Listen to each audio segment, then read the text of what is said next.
Welcome in, Nightlings. This is episode 31 of the Horror Headquarters. I'm so happy that you guys are all here listening and tuning into tonight's episode.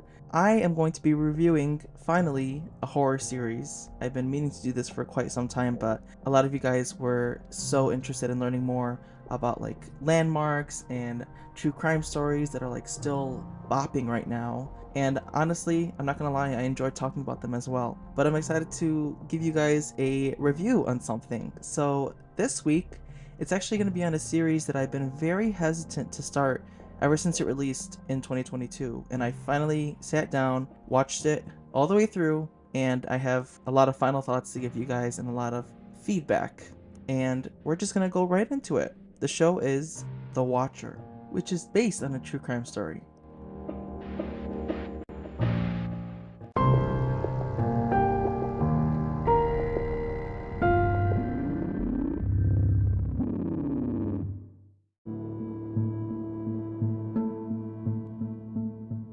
Now I'll give you guys some things about the background of the show. So basically, it was released in October of 2022, and it was surprisingly released on October 13th, 2022, which I think is intentional because we all know 13 is a very unlucky number.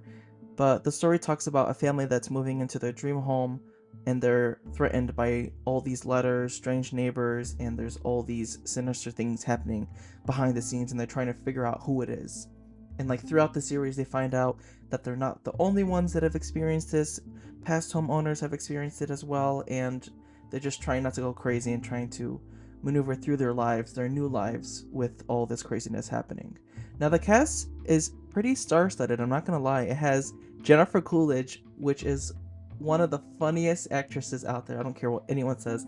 I love this woman's acting. It's hysterical, and it's just so good. There's also Naomi Watts, who plays Nora Brennick, and Bobby Canalvi? I can't pronounce this name. What the hell? Bobby Cannavale. My god. Hopefully I'm saying that right. Who plays Dean Brennick. I was gonna cut that out, but I'm gonna keep it because I want to make this as real as possible. There's also a bunch of people that have been in Ryan Murphy's other projects, including Joe Mantello and Jeff Hiller, who are as well both two phenomenal actors. Now, this series only had about 7 episodes, and I was kind of surprised at that because I'm hoping there's a part 2, but I'll get a little bit more into that later. But it started off very slow, but of course, every episode ended with a freaking cliffhanger, which makes you want to watch the series all in one sitting. But as a college student, you can't do that, so I found that fairly difficult. Now, I think the character development of the series itself, I think it was pretty good. It could have been better, but I honestly was hooked on by how psychotic the actors were. They were playing the neighbors. It was just so hysterical. There's an old couple that lives right across the street, and it's so funny how they're poker faces, and it was just hysterical to see them going back and forth with the owners of this house that's allegedly haunted, and there's a lot of stuff that's happened there. Now, a lot of you guys might think that means I'm saying that this series was bad. It was not bad at all. I actually enjoyed it a lot. It was just so intense, and it was always shifting back and forth, and I loved the thriller of it all, the mystery behind it, because you think you know who it is, you think you know who the Watcher is, but then it shifts, and it shifts more, and it shifts more. And there's just so many questions asked throughout the series that just makes you want to freaking cut your head off. Obviously not in a real way, but in a sarcastic way. I don't want people or Spotify limiting my freaking followers because I said that. But I really enjoyed a lot of the banter, a lot of the arguments that were going on. It was just funny. I don't know if it was supposed to be funny, more thriller. I wasn't exactly terrified at the show. A lot of people say they were. I didn't find it scary. I mean, I watched it with my mom and she didn't find it scary. And if she doesn't find something scary, then it's definitely not scary. But for some odd reason, I'm not mad at that it wasn't scary, because it was more like a thriller. It's more, if you think Halloween, 1978, the thriller aspect of it. Someone's watching you, something's gonna happen, you just don't know when, you don't know what it's gonna be, you don't know the consequences of it. And it's kind of sad because a lot of times while I was watching the series, I was recalling to myself that this is all based on a true story, and I'm like, wow, they went through this for quite some time. And I actually looked it up, and I believe the actual people that lived in this house They went through this stuff for 5 years until they moved out, and they sold the house for like a much lesser price than they like purchased it. And the fact that they were going through this for 5 years, the police didn't end up finding anything. Spoiler alert, they still don't know who the Watcher is. Literally, till this day, they don't know who the Watcher was or is, because apparently it's still going on. But, I mean, Ryan did a pretty good job of changing the characters' names around. He didn't make it the actual family names or, like, the street name that it's originally on. Just a lot of the main aspects that were in the original story of the crime story were all shifted around because he just wanted to keep the media away from any unwanted attention that the family would have received as a result. Because obviously their names are out there. You can search it up. You can find out who the family is. I'm not sure if you can look for the pictures, but I honestly don't want to give Google the search results to find out like the actual family members' names because I think that's kind of creepy. Because if I lived in that house for 5 years and this stuff was happening, I would not want people showing up to my doorstep or finding out where I live and asking questions because that is definitely a very traumatic experience.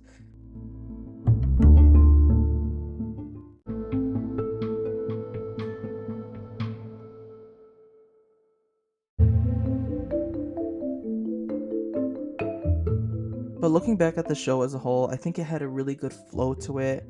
A lot of characters definitely stood out to me. I'm not sure what her name is. I'm actually gonna search it up now. She like played the main detective in it, and I thought she was phenomenal. Such great acting, so good, and worked off the other actors very well. And she kept her composure. She kept her character together, and it's kind of creepy. I'm trying to find out what her name was. I think this is her.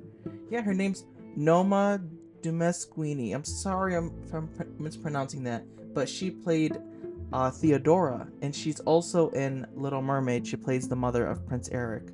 She did such a great job. Like, I have to clap for that because it was just so good. And I'm gonna be honest, I think her character is what kept me watching this show because a lot of the main characters in the show, I'm sorry, they're boring. The family, there's just not a lot of interest happening.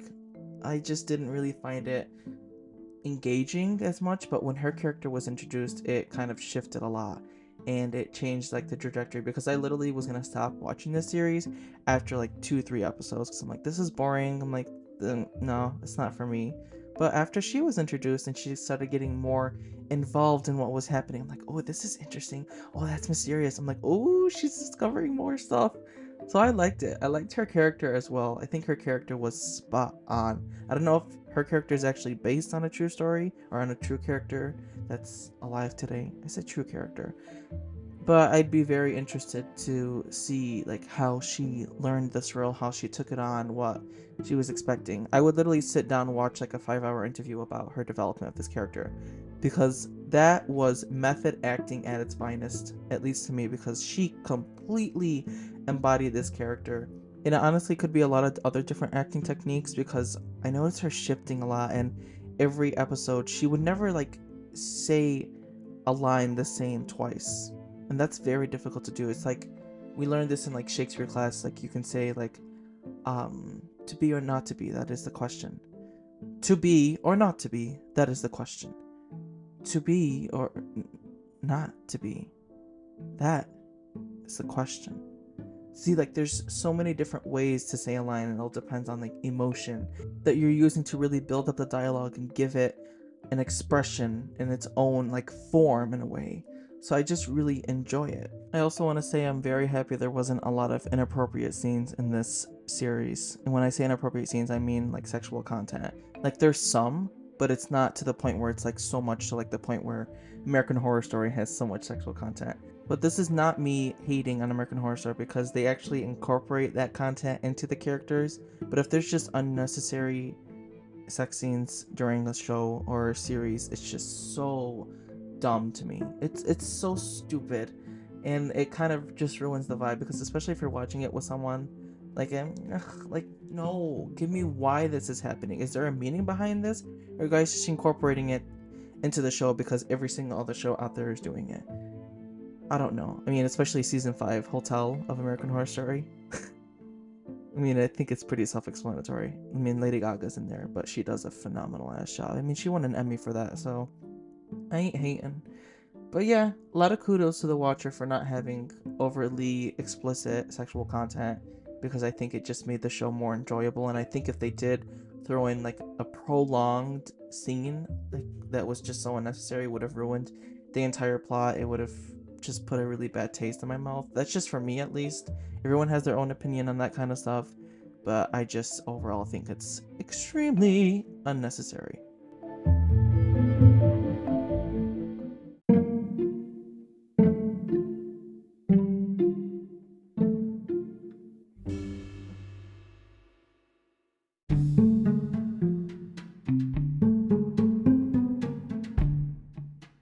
Now, there's one character that I cannot stop thinking about, and that's Karen Calhoun, who's played by Jennifer Coolidge. I am not joking when I tell you this woman saved the show. If she was not in the show, I don't care if there was a different actor playing this role. If Jennifer Coolidge was not in this show, I would not have enjoyed it as much as I have because it was so hysterical. Her comedic timing is phenomenal. The way she delivers her lines is so funny. Like there's one part where she's in the house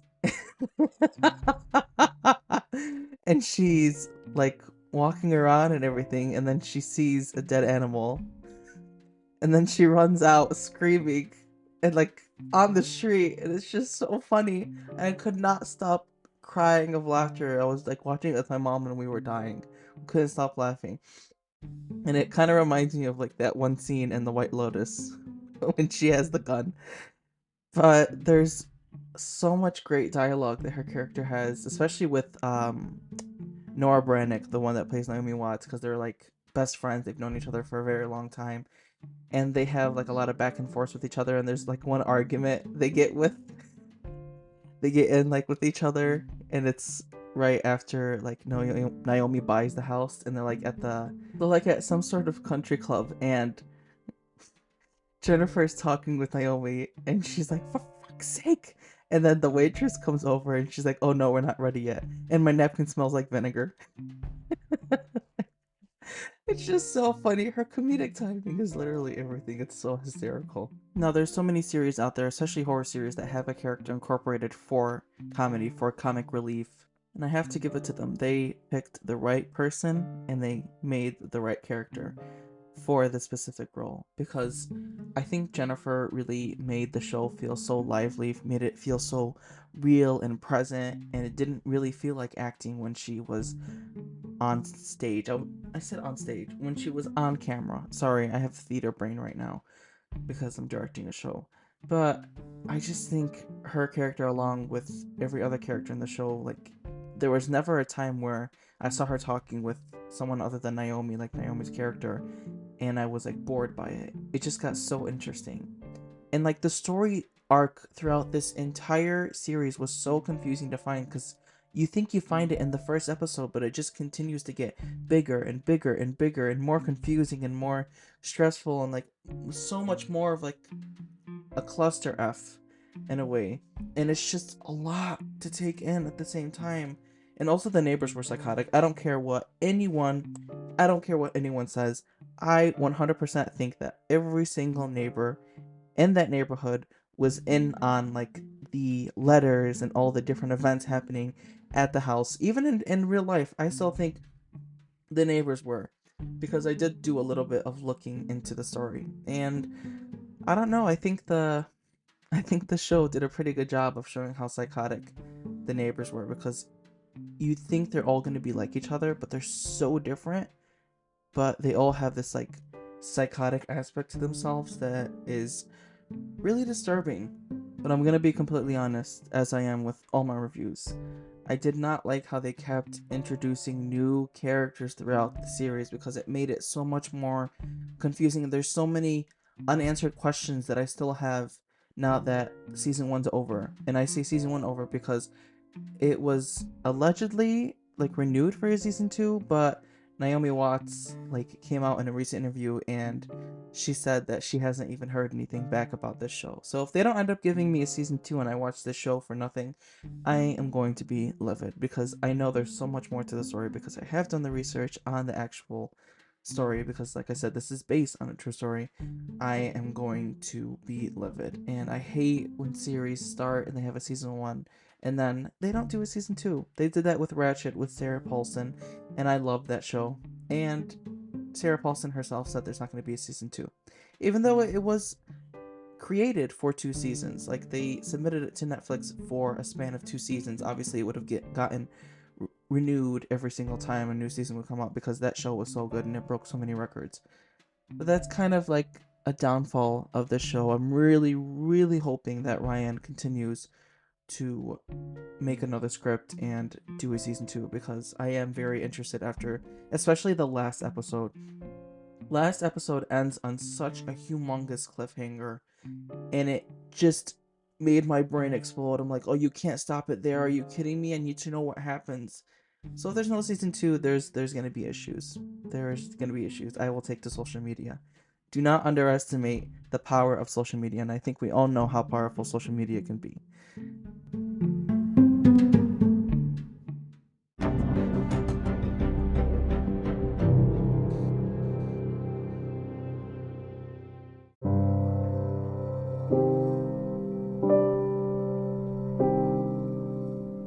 Now, looking at the series overall, I definitely think that it could have been better, and I definitely also think it could have been a lot more terrifying than it was set out to be.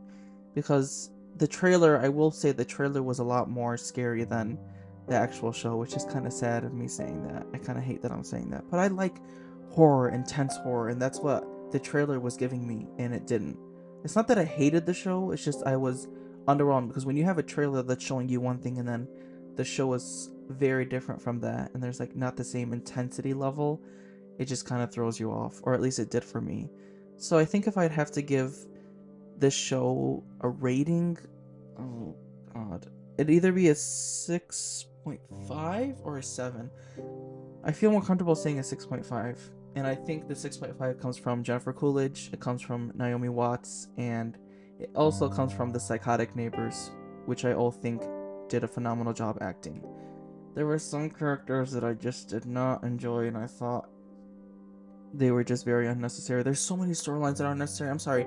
The relationship between Dakota and Ellie, completely unnecessary. And I love the character that was played by Isabel Gravett. She's like plays like 15-year-old daughter of the Nora Brannick and Dean Brannick. I love her as an actress. I hate her character. That's the same thing with Hayden in American Horror Story Murder House. I love the actress, hate the character. Now, just the storyline was just all over the place, and it was so dumb. Like, the freaking girl, 15 years old, said that she was being, like, she sent out like this video and posted it on social media, or I think TikTok, saying that she was being told she can't be with Dakota because he's black. And I'm like, are you kidding me? I'm like, that is not why he doesn't want you to be with him. So it just really aggravated me, and I hated her character so much. Like, this girl was the villain. I feel like Ellie Brannick was the one writing all these letters because of how much she hated her father.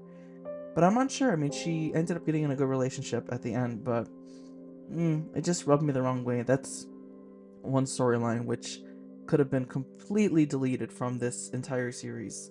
I'm sorry. I'm sorry. I did not enjoy it. It was confusing, and it made the entire story itself 100 times more confusing than it needed to be. Now the question remains, would I recommend this? Because a lot of people always want me, like, at the end of reviews to say if I would recommend this. I think if you have the time and you're interested in a good mystery, yes. I only hesitate because there's just so much unnecessary things they incorporate into it that just make it fall apart, and I really wish it intensified it more. Like, I'm telling you, if Jennifer Coolidge was not in this, as along with the character that played, or the actress that played Theodora, the detective, it would not have done good in my book. I don't even think it got good ratings. I think it got like a 54% on Rotten Tomatoes and like a 6.4, 6.5 out of 10 on IMDb. Now, obviously, ratings can be very deceiving. We all know that. If you've listened to the Nun episode, which is literally the first episode I did, the ratings on it were horrible, but it's my favorite horror film of all time. Love it to death. It was terrifying. Couldn't sleep for 2 weeks. But after watching it, I can kind of see people's disappointment with it. And I'm really hoping there is a season 2, because I think if there is a season 2, then I would likely enjoy season 1 a little bit more, if that makes any sense. So, yeah, I think I do recommend this if you have the time, if you're interested in some kind of mystery. It's not exactly scary at all. I mean, at least not to me. So, I think if you have free time, go for it. But I would probably wait on a season 2 if you're like really looking for something very engaging and terrific and horrifying and scary. But if you're looking for some comedic timing, very good comedic timing, and some comedy, then I would consider it. So I'm gonna say yeah. I slightly recommend the watch. I'm actually gonna recommend you guys looking into the case, because the case is insane. If you guys learn about some of the things that actually happened, like that inspired the show, you would be flabbergasted. And I'm actually gonna give you one that still shocks me till this day. And I remember looking at all like the true things about it after watching the series. Like I looked a little bit when it first came out, and I was interested in watching it, but I never did. But after watching the entire series, I was very, very surprised with some of the facts. And let me find this one. Oh, yep, right here. They originally bought the house for $1.35 million, and then they sold it for only $959,000. Now, might not think that's not too bad. When you buy a house, you want to make a profit out of it. And the housing definitely skyrocketed in 2019. That was the year right before the pandemic. In 2014, the house price was very low. That house would have been worth twice as much, in my opinion. That's insane.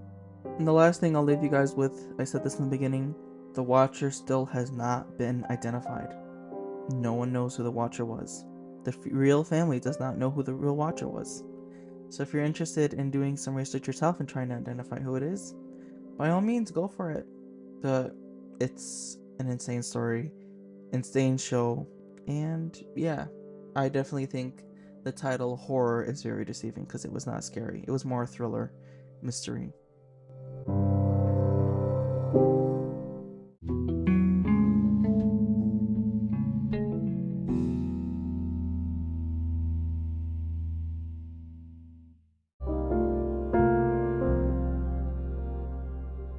And that concludes episode 31 of the Horror Headquarters Nightlings. Thank you guys so much for listening.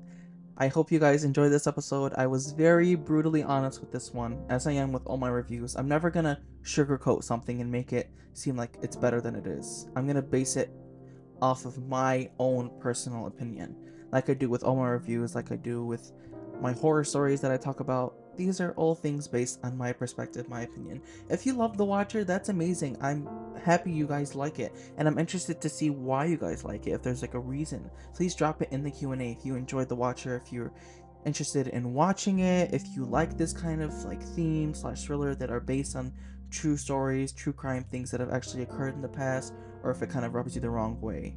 So I'm definitely interested to see what you guys thought about this show. If you've watched it, or if you think about watching it, please, please, please let me know in the Q&A section below on Spotify. Once again, Spotify is completely free. You don't have to pay to put something in the Q&A. Even if you don't have Spotify, like I said, it's free. You can listen to my podcast for free. But if you're on any other podcast platform and you really don't want to download Spotify, just send me a message on one of our social media platforms. We have Instagram at The Horror Headquarters, Twitter at The Horror HQ, at The Horror Headquarters on TikTok, and we're also now on YouTube. You just search up The Horror Headquarters and you will find our entire podcast. You can always leave comments over there as well. So I really hope you guys enjoyed this episode. I hope it made you feel pumped to watch The Watcher, or maybe to put a really hard pass on it. But I definitely think searching up Jennifer Coolidge's acting in this would be much, much, much better than watching the series. I'm sorry. It's just so, so, so good. Make sure to hit that follow button and rate us on Spotify and Apple Podcasts, please. I would greatly, greatly, greatly appreciate it if you guys could do that one little favor for me. It would really make me feel really great inside, and I am hoping you guys join us along on this Nightlings family. So until next time, tread very lightly and pray for forgiveness. Midnight hour is approaching, Nightlings.